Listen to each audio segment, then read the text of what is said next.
Well, last week we welcomed new members, and I wanted to just point out the Yusufs. I'm not going to make you come up here so we can display you, but we wanted to welcome your family to the parish as well. And Sonny just graduated from our preschool. There were a lot of graduations this week. We had our preschool, there was 5th grade promotion, 8th grade promotion, 12th grade promotion. Lots of promoting happening. We wanted to congratulate the Kavners. Their grandson became an Eagle Scout yesterday. So that's a lovely accomplishment, so congratulations to Evan. And one of the nice things about seeing that is it's a wonderful program of formation. And when you think about what we're about and what we need to be about, formation is the primary task, shaping the human clay according to the image of Christ and the likeness of Christ in the Spirit. And so that's a wonderful example of successful formation.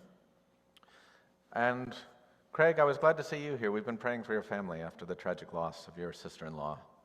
So our prayers will continue to attend you. Also, you'll see out in the parking lot a fireworks booth. It's not ours that we're kindly offering our parking lot. It's for the McKenna Clare Foundation. And if you know them, they're a local nonprofit in the neighborhood dedicated to curing a kind of pediatric brain cancer that their daughter died of. And that is a significant mission because we have a preschool student who may have that very cancer. And so if you see in our weekly email, we've included some ways to support that family during a very tragic diagnosis. So next week, they said, oh, we'll open it up for the Lutherans to buy their fireworks. So if you want to hold off till next Sunday, you can come to church and buy fireworks all at the same time. And I was going to say you could also just come to church and not buy fireworks, but I know there may be some of you that may not come to church but just come to buy fireworks. And you won't be judged for whatever you decide to do next Sunday. Well, that little section from Galatians is a wonderful treatise on liberty. When St. Paul talks to them about freedom and what it means to be free.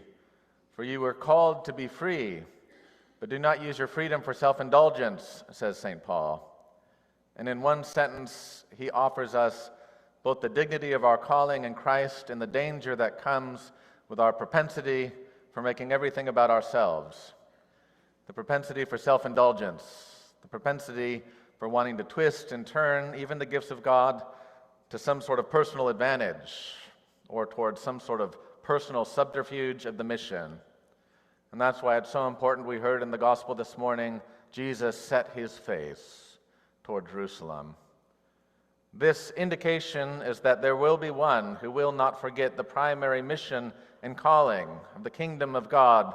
There will be one who will set his face toward the heart and wishes of the Father, even as those who are called to freedom find themselves tripping over their own self-indulgence, even if it's very serious. One of the problems we have is because we take ourselves so seriously, we say, well, if it's something I think is serious, it must be valuable. And we see that in all the encounters that happen in the gospel today, and they happen in very different ways. There are some people in the world of Jesus who are much concerned with what's happening in Rome. What is the Roman government doing? The Senate doing? What are the legions up to? They're very much exercised with turning the mission towards some sort of counter-insurgency against Rome. And those are the alternate proposals to the messiahship of Jesus, which will in fact see Jerusalem destroyed in the year 70, when the Romans wipe out this counterinsurgency, or this insurgency, I should call it, I guess. Then there are those who are wondering about making the gospel or the message of the kingdom something that they might grapple for themselves, perhaps for some sense of security or some sense of belonging. We have the very unusual encounter on the road today where someone comes to Jesus and calls himself to follow. Now, normally the formula is Jesus sees you and Jesus calls you. It says, you follow me. But in this case, someone who we would think would be rewarded for their initiative comes to Jesus and says, I'm going to follow you now. And then Jesus gives him this sort of poetic description of the conditions of discipleship. You're going to be homeless, don't you know? I remember once there was someone who wanted to become a pastor, and he visited with me, and he said, I want to become a pastor, and I want to go to the seminary. And I said, oh, well, why do you want to become a pastor? And he said, I don't know enough to become a history teacher. And I go, our standards are low, but they're not that low. But we might imagine that this person who calls himself to the ministry of Jesus have some sense that by following and by participating in the mission, he will gain something from it that will make his life better than it was. And so Jesus gives him this sort of cryptic and poetic answer, which isn't much of an answer, except go and proclaim the kingdom. You can go and do this work, but you're going to do it where you are and not with us, because his face is set toward Jerusalem. And the setting of the face is a primary gift for those whom he will meet. Now think of this example even with the disciples. He tells them, go into the Samaritan village and prepare it for me. Now if you know, the pilgrimage route from Galilee to Jerusalem went through foreign territory. And you have two choices. You can walk around it, or you can walk through it. Oftentimes people would walk around it on the way down to Jerusalem, walk through it on the way back, because it was just less complicated, ritually, geographically, and so on. And the disciples go with the message, and they meet people who just don't care. They don't care about the sacred books. They don't care about the sacred stories. They're not interested in the ritual seasons of these people. They literally think they're wrong. And so when the disciples go with this power and are met with the great enemy of indifference, they don't respond by going, well, maybe we need to tool up the message. Maybe we need to double down. Instead, they go, bring in the nuke, bring in the nuke. They want to obliterate, evaporate, bring out the giant magnifying glass and use the power of God to show them. If you're not going to get the message through listening and love, you're going to get it through evaporation, through kilotons of explosives. Jesus, can we call down fire now? It is a prayer that is simultaneously revealing and universal. Can we call down the fire of God? Can we burn? Can we destroy? Can we dominate? It's one thing to think about the quality of our own freedom and liberty. It's another thing to think about when we are challenged by the freedom and liberty of others. In this case, the freedom not to hear, or the desire not to hear. Jesus, can we dominate them into submission? Show them that you are true and your message is true. But they forgot his face wasn't set toward the detonator. His face was set toward Jerusalem. Jesus isn't interested in punishing and destroying. He is interested in transforming, renewing, making new the creature that God made for himself. And so he's not interested in that work of destruction. There's actually a textual subvariant. You know, before COVID had subvariants, the gospel manuscripts have subvariants. And there's some that even include an extra verse that said the Son of Man did not come to destroy the world. He came to renew it. And so this is an interesting feature, though, that when the disciples are offended on behalf of God, because, of course, their humiliation they take on behalf of God, that they want to destroy. There's a very famous Roman historian, when he was writing about a certain people, he said, they will make a desert and call it peace. And then when he was talking about them fighting, he said, it is universal in human nature that we hate the people that we cause injury to. And so when we injure folks, we hate them even more because we have injured them, and it somehow confronts us with something that we have to distance ourselves with hatred. And that's what these disciples are wanting to do. Let's create some distance with these Samaritans on the way to Jerusalem, and let's leave some blast marks everywhere someone didn't hear the good news. This becomes another kind of dangerous self-indulgence and exercising of violence in the face of our offense. And Jesus sets his face to Jerusalem and continues walking on the way. Now we have one other example that's going to lead us into an important side discussion here, a little sidebar about the work of discipleship and the work of following this one who is so intent on accomplishing the Father's mission. It is when he goes to the person and calls him and he says, well, I can follow you, but not yet. Let me get some work done. And it's not bad work. He doesn't go, well, you know, I need to just do the laundry and the dishes before I leave. This is family work. Burying parents, saying goodbye to those you love. And we sometimes forget that when Jesus calls people and when God has a calling for you, there isn't necessarily a period of discernment for everyone. For some people there is, to say, look, really think about this and what it means.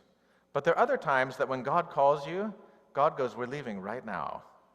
And they go, well, I'm not ready to go right now. Well, maybe you're not ready to go at all. Now we might say, well, God seems sort of, like how could God demand these things from us? It's God. Of course God can say, I need you and I need you now. Get up and go. James and John, they leave their father with the nets. And he's going, hey boys, are you coming back? What time will you be back? 3 years from now, we'll be back. I mean, they came back and forth. It just shows us the urgency of the mission that Jesus is accomplishing. This is not something to be held lightly. It is not something to be treated, it doesn't really matter. It's low stakes. He needs you and he needs you now because he has set his face toward Jerusalem. And he has work for you along the way. And this work can be a burden.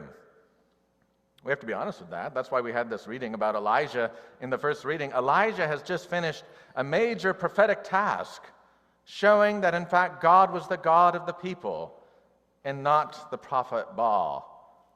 Remember we talked about that when they had discovered the color purple in these snails, and the Phoenician god was walking on the beach and the dog bit the shell and had purple in his mouth. That's the God that Elijah defeated in that wonderful story. But when Elijah finishes this great feat of prophetic power, which is probably one reason why the disciples thought they were going to be able to call down fire, he doesn't go, boy, I did it. I feel great about serving God. Elijah looks up to God and says, please kill me. I'm ready to go. I don't want to be here anymore. It is the closest he can come to a kind of prophetic suicidal ideation. I want to die, and I want to die now. I have no hope. I have no energy. I have no idea that the future can be good. Kill me. That's the prayer he offers earlier in this chapter. It is a prayer that modern people are familiar with in their kind of existential exhaustion with the world in which we live. And God sends an angel, and God sends a meal, and God brings him back to Mount Sinai. Someone said that as a meme on the internet. They said, sometimes all you need is a snack and a nap, and you're ready to go back to work. But it's something more than that. God brings Elijah back to the place where God revealed himself and gave the law so that God could renew his strength. This is why it's so important that you come to church. This is a place that God shows up. This is a place where God will renew your strength to be about the work. And when Elijah finally shows up, God doesn't go, well, Elijah, take a couple days off. Like, Elijah, what do you want to do today? No, just rest. I'll be back. I have to go to work, but just rest. God doesn't do that. As soon as Elijah gets there and the journey itself of returning to God has been renewing and restful, God goes, I need you to go and deal with this king. I need you to find your successor. Right away, he's back to the work of following, because God is clear about what the mission is and where God is going. Elijah didn't need to know that necessarily, but the future is secure in God. And so this is a reminder that when God gives you particular tasks and work, you may not know the ending of it, but God does. And so follow in faith. That's why we prayed that prayer at Inge's funeral last Saturday, the great German prayer, I do not understand your ways, but I know you are the way for me, so I will follow. Even in my lack of understanding what's going on right now, I will follow. And that was written during the Second World War. A wonderful prayer. Even though I don't understand your ways, you are the way for me. And then he goes and calls his successor. And he has the same sense of urgency. Elisha, who's going to be Elijah's successor, or successee, or whatever he is, he goes, well, let me finish this work. I've got some farm work to do. And Elijah goes, we're leaving right now. It's one of those moments of great prophetic urgency. And Elisha doesn't go, well, I don't know. He slaughters the cattle, he burns the yokes, and he says, I'm all in. I just burned all my stuff. Let's go. There is a sense of adventure and a sense of wonderful commitment when the calling comes for us to use our freedom apart from self-indulgence, apart from twisting everything toward ourselves, and towards looking at the face of the one who has set his eyes on Jerusalem so that he can redeem. You may not know the way, but he does, so look at his face. See where his eyes are pointed. It is as if we went down to the pier today, and we were standing there, and we were all looking in the sky. People would stop, and they would look in the sky too, going, what are they looking at? They must see something I don't see. And that's precisely the eyes of faith, looking at the face of Jesus, saying, don't take your eyes off his face. Even if there's big news coming out of Rome, even if there's people who aren't sure their parents are going to be okay if they do this work, even if there are people who want to call down the fire, even if there are people who are indifferent to us, don't take your eyes off his face. He will show you the way. And the diagnostic tool that Paul gives us for the quality of our spiritual life is this language of fruitfulness. And I'll leave you with this. If you've been coming to our Genesis class on Wednesday nights, we've almost gotten into the 3rd chapter of Genesis, but we've been talking about the fruitfulness of the earthling, the creature of soil. The human body is enormously fertile. In every way you can imagine, the fertility of the human body to produce. And we're even just talking about, someone was saying, yeah, someone went on a trip and they just started growing things on their body, from the things just grow on us. They grow inside of us, they grow on top of us. Some of it we want, some of it we don't want. You can have a Yakult and grow your biome. There's all sorts of things you can do because there's life teeming on the human body. And because of the fertility of our soil, what you plant will grow. And so the diagnostic tool that Paul gives us is seeds of the flesh, seeds of the Spirit. Fruit of the flesh, fruit of the Spirit.